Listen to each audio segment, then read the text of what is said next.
Olá, seja bem-vindo novamente ao nosso tempo aqui em meditar a Palavra de Deus, nessa pequena série, Conselhos de Mateus 7.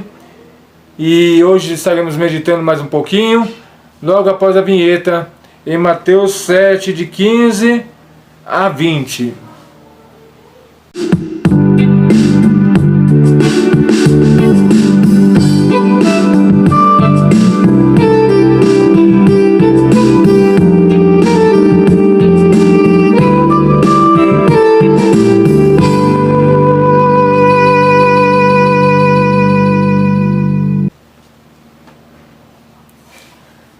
Então, hoje estaremos meditando Mateus 15, de 7, 15 a 20, onde diz assim: cuidado com os falsos profetas, que se apresentam a você disfarçados de ovelhas, mas por dentro são lobos vorazes.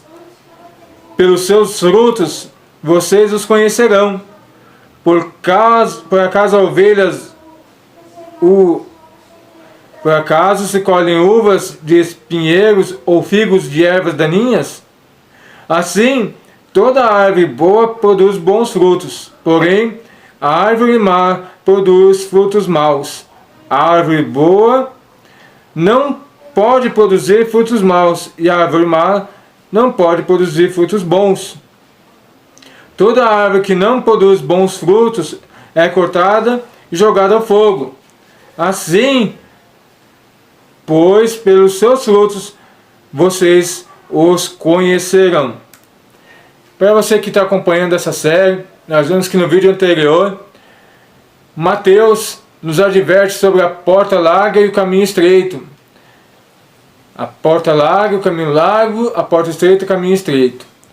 E agora, Mateus vem e nos adverte sobre os falsos profetas. Como vocês vão conhecer e saber quem são os profetas de Deus e os falsos profetas. E ele logo de cara já nos deixa bem claro que os falsos profetas se apresentam como ovelhas. Ou seja, semelhante a nós.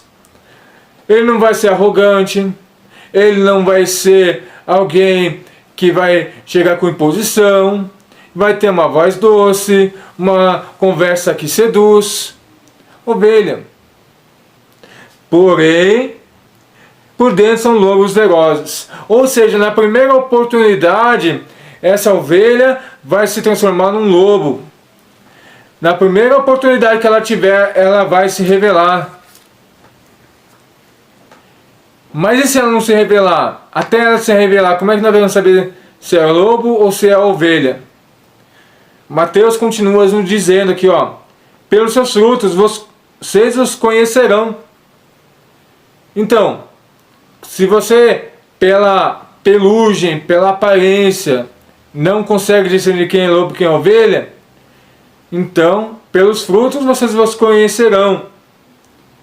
Por acaso se colhe uvas de espinheiros ou figos de ervas daninhas?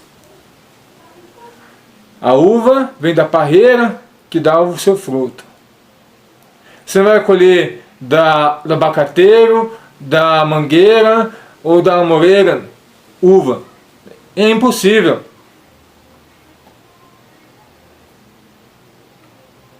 Assim, toda árvore boa produz bons frutos, e porém as árvores más produzem maus frutos. O segundo conselho aqui que Mateus nos fala, que começa a olhar os frutos dessas ovelhas. Ovelha gera ovelha, correto? Se você cruzar duas ovelhas, vai gerar ovelha. Se você cruzar um outro animal de outra raça com ovelha, não vai dar filhote, não vai dar cria. Ou se você cruzar, nesse caso o lobo e ovelha, você não vai ter lobinho ou não vai ter ovelha, você não vai ter cria. Então aqui pelos frutos. Pelos frutos você começa a ver que aquela ovelha não é bem ovelha, tem alguma coisa de errado. Será que é a ovelha estéril? Ou será que essa ovelha realmente não é a ovelha? A árvore boa não pode produzir frutos maus, e a árvore má não pode produzir bons frutos. Então aí você começa a ver os frutos que essa árvore começou a dar. Será que são frutos que glorificam a sua origem? Será que são mangas formosas nessa mangueira? Será que são abacates formosos nesse abacateiro? Ou será que são abacates podres, mirrentos, pequenos? Será que são mangas secas, mangas podres, mangas que caem do pé antes do tempo? Será? Toda árvore que não produz bom fruto é cortada e jogada ao fogo. Infelizmente, hoje nós temos a condição de queremos levar as coisas de Deus com a política deste mundo. Queremos politizar as coisas de Deus. E achamos que fazendo isso, nós vamos postergar, nós vamos alongar o caminho para poder convencer a pessoa do pecado. Então nós não confrontamos, nós não expomos mais sobre o pecado, nós não expomos mais sobre que a pessoa está errada, nós não expomos mais que as atitudes que ela tem tomado desagradam a Deus, em nome da pseudo livre-arbítrio que a pessoa tem. Mas se a pessoa, você sabe que a pessoa está errada, está em pecado, e não tenta ganhar, resgatá-la para o Evangelho, você está acelerando o processo dela de ir para o inferno. Essa que é a verdade. Porque se nós que somos crentes mais antigos, conhecemos a palavra, meditamos, oramos, queremos nos santificar, queremos sermos melhores do que ontem, não do que o próximo, porque a gente nunca vai ser melhor que o próximo, porque a Bíblia fala que todos pecaram e todos carecem de Deus, da glória de Deus. E se não fosse a misericórdia de Deus se renovar todas as manhãs, o pecado e a morte já nos teria consumido. Então nós temos que desejar, ansiarmos, sermos cristãos melhores do que o dia de ontem.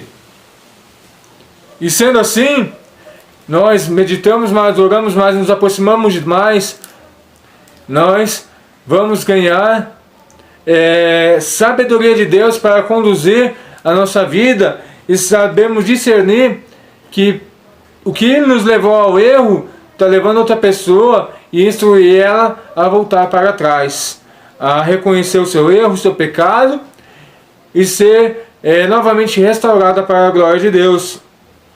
Assim, pois, pelos meus frutos, vocês os conhecerão. Então, o que nós vamos observar?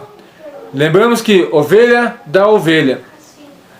Se ovelha não gera ovelha, alguma coisa está errado. Mantenha-se alerta. Peça discernimento e direção de Deus. E se for preciso, se afaste. Porque